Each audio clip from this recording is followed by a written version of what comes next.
Did you like that intro? I made it with my own two hands.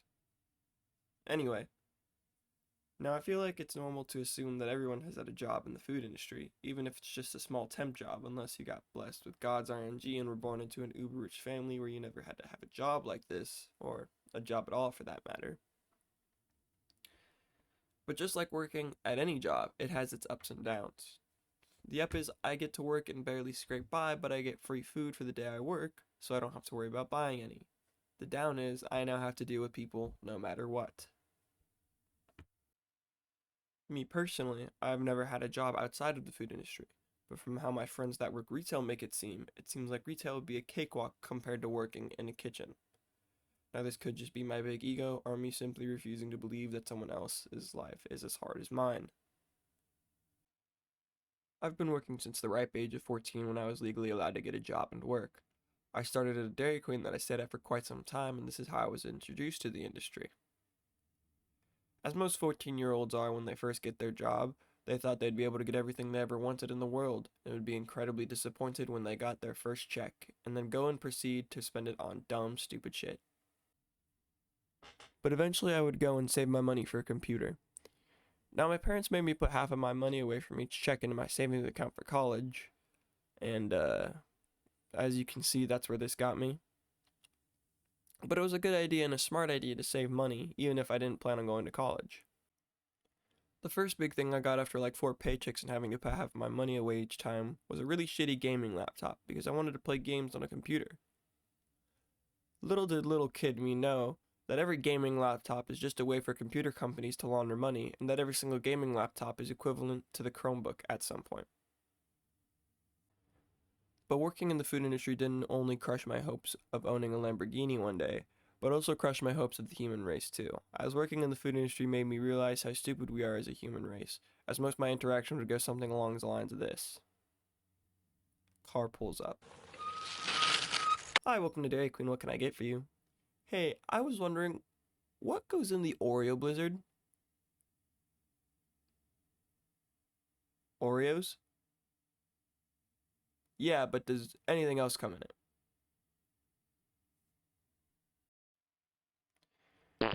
Now, this is a very mundane example compared to other interactions I've had to deal with. I once had someone come and try and order a Blizzard without any ice cream because they were lactose intolerant. Now, I don't feel like I need to explain myself when you are coming to a place called Dairy Queen, but all the Blizzards are made of ice cream. That's what they are. And from what I knew, we didn't have any non-lactose options for our Blizzards.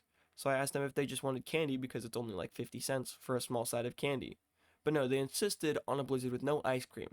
It got to a point of going back and forth that the person eventually got mad and drove off, so I didn't have to deal with that wonderful sunshine of a person, but really made me question if Dairy Queen even had such a thing for people that are lactose intolerant. I eventually quit my job at Dairy Queen for a better job that was offering me more money and better hours, and is where I currently work now, so for privacy reasons, I'm just going to call it the kitchen. Now, this kitchen is very different from Dairy Queen, as Dairy Queen is just fast food. The kitchen I work at now is an actual restaurant and has its own complete set of rules and vocabulary that I had to learn, like what 86 meant and how the pans actually have names like third pan, fourth pan, half pan, instead of big square pan and small rectangle pan. I had also learned the hard way that almost every person that works in a kitchen is on the brink of insanity because their stress levels only rise once they get into work. Not to say that there isn't any cool people in kitchens, they're all pretty cool and interesting, but can make you fear for your life at some points. I once had one of my bosses be really rude and sassy to me when we were in a rush hour because I couldn't find where our cheese is in the mess of a walk-in we have. Not to mention, I was only working there for about a week and didn't know that we had more than one walk-in. My trainer was apparently the last of her kind and didn't really bother to train me because she left about a week after I started anyway. Now, the only thing cooks in kitchens hate more than themselves and their jobs is modifications on food. But that's a part of the— shut up. Seeing modifications on food, especially when you're in rush hour, can sometimes feel like you're reading moon runes backwards, and only make you more pissed off when the servers up your ass about making their burger bun slightly more burnt than the other burger bun.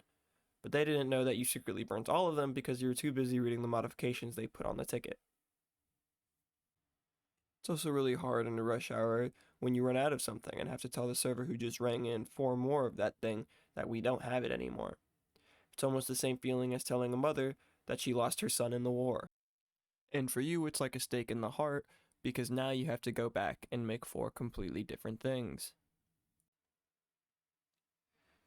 Now, since I work in this new kitchen, they do some things differently, like how I no longer have to deal with the customers. Praise and joy, I thought to myself. I no longer have to deal with stupid people. I was wrong.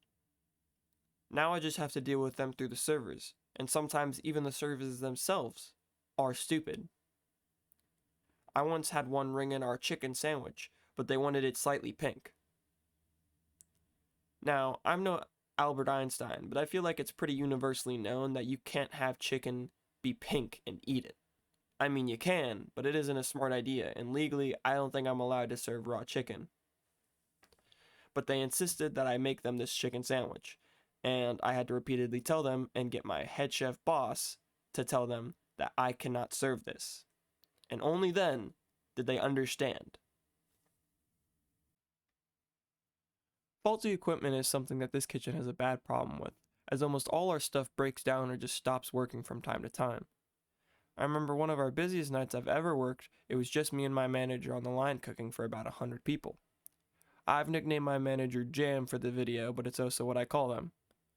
Me and Jam were busting our asses off getting all this food done while literally everyone else is on break.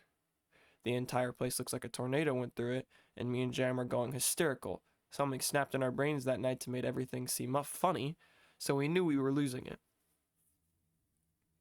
And while this is all happening, I go to grab something from one of the coolers, and I just go, "Hey Jam, what's up, buddy?" And she glances over to see that the entire cooler door came off in my hand. What was I even supposed to do? I just stood there awkwardly like a little kid waiting to tell their mom they threw up, and she just started laughing, which in turn made me start laughing. We ended up just putting it to the side and getting through the rush and leaving it for the others to deal with when they got back from break.